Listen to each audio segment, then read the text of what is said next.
नमस्कार, मैं शिक्षा मिश्रा मध्य प्रदेश के सुप्रभात न्यूज में आपका स्वागत करती हूँ। दोस्तों, मध्य प्रदेश की तमाम फटाफट खबरों को जानने के लिए हमारे चैनल को सब्सक्राइब जरूर करें। साथ ही कमेंट सेक्शन में जरूर बताएं कि आप मध्य प्रदेश के किस जिले से हमारे न्यूज को देख रहे हैं। तो चलिए शुरू करते हैं खबरों को, जानते हैं आज के मुख्य समाचार। बाढ़ पीड़ित किसानों को 16,000 रुपए मिलेगा मुआवजा। मुख्यमंत्री शिवराज सिंह चौहान ने कहा कि विदिशा सहित प्रदेश के सभी बाढ़ प्रभावित जिलों में बाढ़ से फसल बर्बाद होने पर किसानों को 16,000 रुपए हेक्टेयर के मान से मुआवजा राशि दी जाएगी। इसके अलावा पीड़ित किसानों को प्रधानमंत्री फसल बीमा योजना का लाभ भी दिलाया जाएगा। बाढ़ से गिरे मकानों को प्रधानमंत्री आवास की तरह बनवाया जाएगा। ऑनलाइन गेम पर हाई कोर्ट की सख्ती, एमपी सरकार को दिया 3 महीने का समय। ऑनलाइन गेम खेलने से बच्चों को हो रहे नुकसान पर अब एमपी हाई कोर्ट ने सख्ती दिखाई है। एक मामले की सुनवाई के दौरान हाई कोर्ट ने राज्य सरकार को निर्देश दिए हैं कि 3 महीने में ऑनलाइन गैम्बलिंग पर रोक लगने के लिए कानून बनाने की पहल की जाए। जस्टिस विवेक अग्रवाल के सिंगल बेंच ने चिंता जाहिर करते हुए कहा कि ऑनलाइन गैम्बलिंग के कारण युवाओं पर बुरा असर हो रहा है। वे मानसिक, शारीरिक और आर्थिक रूप से कमजोर होते जा रहे हैं।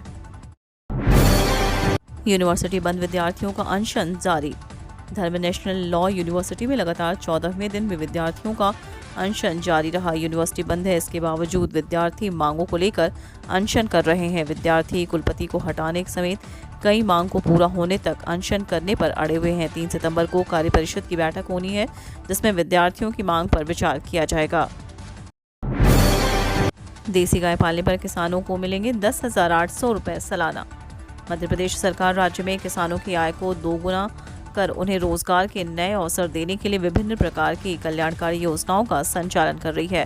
राज्य में किसानों की आर्थिक मदद एवं रोजगार के नए अवसर को ध्यान में रखते हुए मध्य प्रदेश सरकार ने एक बार फिर अपने किसानों के हित में एक बड़ा फैसला लिया है।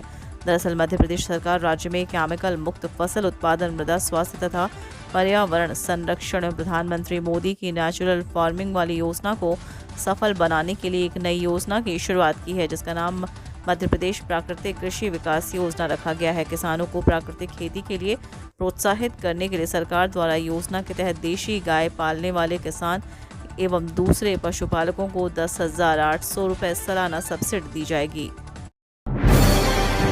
जनधन खाता धारकों को मिल सकते हैं 10,000 रुपए। बैंक खाता जीरो बैलेंस पर खुलवा सकते हैं। दरअसल सरकार द्वारा संचालित इन योजनाओं का लाभ पात्र लोगों को समय समय पर मिलता रहे, इसके लिए सरकार इन योजनाओं में नियमित अंतराल में बदलाव करती रहती है। जनधन योजना को लेकर सरकार ने हाल ही में कुछ बदलाव किए हैं। योजना के तहत जिन लोगों ने खाता खुलवाया है, अब वे लोग इन खातों से 10,000 रुपए तक का अमाउंट प्राप्त कर सकते हैं। उम्मीदवारों के लिए महत्वपूर्ण सूचना, 20 सितंबर तक कर सकेंगे आवेदन। Madhya Pradesh professional examination board उम्मीदवारों के लिए महत्वपूर्ण सूचना है। दरअसल 6 शासकीय नर्सिंग कॉलेजों में दाखिले के लिए परीक्षा आयोजित की जाएगी, जिसके लिए आवेदन की प्रक्रिया 6 सितंबर से शुरू होगी। महिला अभ्यर्थी 20 सितंबर तक आवेदन करने की पात्रता रखेंगी। वहीं आवेदन में संशोधन के लिए 25 सितंबर तक का समय दिया गया है। बता दें कि प्रवेश प्रक्रिया के तहत इंदौर, भोपाल सहित प्रदेश के जबलपुर, ग्वालियर, रीवा और सागर के शासकीय नर्सिंग कॉलेजों में महिला अभ्यर्थियों को प्रवेश दिया जाना है। इसके लिए कुल 810 सीटें निर्धारित की गई हैं। हमीदिया अस्पताल के सभी विभागों में फिर होगी टोकन व्यवस्था। हमीदिया अस्पताल में इलाज के लिए मरीजों को सहूलियत हो जाएगी। उन्हें अब लंबी लंबी कतार बैंक और अन्य बड़े संस्थानों की तरह टोकन के जरिए इलाज मिलेगा। इसका फायदा यह होगा कि उन्हें लंबी लंबी कतारों से मुक्ति मिल जाएगी। मरीज को डॉक्टर के पास दिखाने के लिए बारी आने पर नाम पुकारा जाएगा। अस्पताल में इसकी शुरुआत शिशु रोग विभाग से की गई है। अभी कागज में नंबर लिखे टोकन यहां पर दिए जा रहे हैं। बाद में टोकन डिस्प्ले के लिए स्क्रीन लगाई जाएगी। इंदौर में आज से खुले दूध के दाम में 4 रुपए का इजाफा। पशु आहार व दुधारू पशुओं की कीमतों में वृद्धि होने का कारण बताकर इंदौर दूध विक्रेता संघ ने दूध की कीमतों में 4 रुपए की वृद्धि कर दी है। बढ़ी हुई कीमतें आज से लागू होंगी। संघ के पदाधिकारियों के अनुसार इन दिनों हमें कई परेशानियों से गुजरना पड़ रहा है। अतिवर्षा के कारण खेतों में पानी भर जाने से हरे चारे की उपलब्धता न होने से परेशानी है। अब हमने दूध की गुणवत्ता को बनाए रखने के लिए फैट प्रणाली से दूध क्रय करने का निर्णय लिया है। केंद्र सरकार पेंशन भोगियों को देगी खास तोहफा। केंद्र सरकार पेंशन भोगियों को एक बड़ा तोहफा देने की तैयारी में है। दरअसल सरकार पेंशन भोगियों के जीवन को सुगम बनाने के लिए एक पोर्टल विकसित करने पर काम कर रही है। पेंशन और पेंशन भोगी कल्याण विभाग के सचिव वी श्रीनिवास ने इसकी जानकारी दी है। श्रीनिवास ने कहा कि पेंशन भोगियों को किसी तरह की परेशानी न हो। उन्होंने कहा कि इसके लिए DOPPW एक कृत्रिम मेधा मशीन लर्निंग सक्षम एकीकृत पेंशन भोगी पोर्टल पर काम कर रहा है। RBI ने बदले FD के बड़े नियम। RBI ने फिक्स डिपॉजिट के नियम में बड़ा बदलाव ये किया है कि अब मैच्योरिटी पूरी होने के बाद अगर आप राशि को क्लेम नहीं करते हैं तो आपको इस पर कम ब्याज मिलेगा। ये ब्याज सेविंग अकाउंट पर मिलने वाले ब्याज के बराबर होगा। अभी आमतौर पर बैंक्स 50 से 10 साल की लंबी अवधि वाले FD पर 5% से ज़्यादा ब्याज देते हैं, जबकि सेविंग अकाउंट पर ब्याज दरें 3% से 4% के आसपास होती है। हर किसी को नहीं मिलेगा भारत सीरीज का नंबर। केंद्र सरकार की बहुप्रतीक्षित वाहनों की भारत सीरीज को अगले महीने से इंदौर में लागू किया जाएगा। इसके लिए आवेदन आने लगे हैं, लेकिन हर आवेदनकर्ताओं को इस सीरीज में पंजीयन नहीं मिल जाएगा।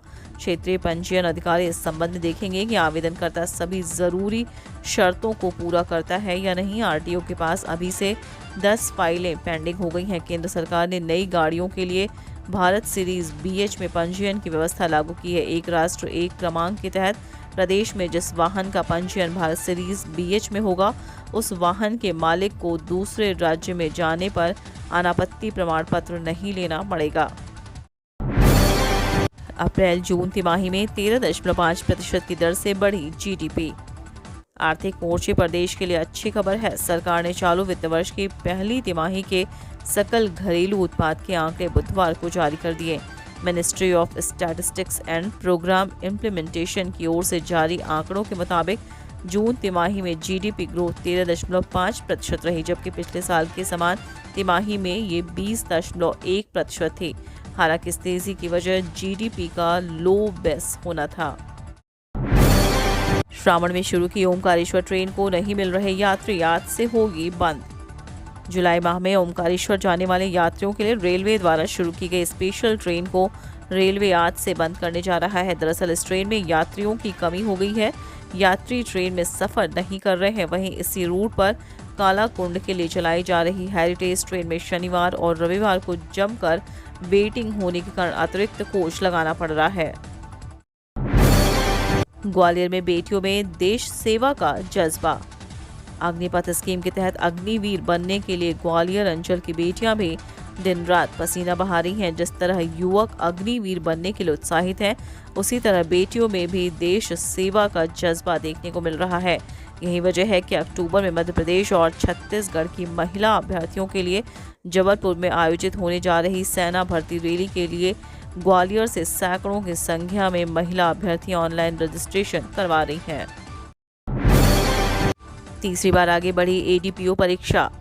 मध्य प्रदेश लोक सेवा आयोग ने सहायक जिला लोक अभियोजन अधिकारी चयन परीक्षा को आगे बढ़ाने की घोषणा की है। पूर्व घोषित कार्यक्रम के अनुसार 16 अक्टूबर को होने वाली यह परीक्षा अब दिसंबर में आयोजित की जाएगी। तारीख के साथ आयोग ने परीक्षा का सिलेबस भी बदल दिया है। यह तीसरी बार है जब PSC ने ADPO परीक्षा की तारीख जारी की है। 2021 में परीक्षा का विज्ञापन जारी हुआ था। तब परीक्षा 5 दिसंबर 2021 को आयोजित करने की घोषणा की गई थी। इसके बाद PSC ने परीक्षा कार्यक्रम में बदलाव किया।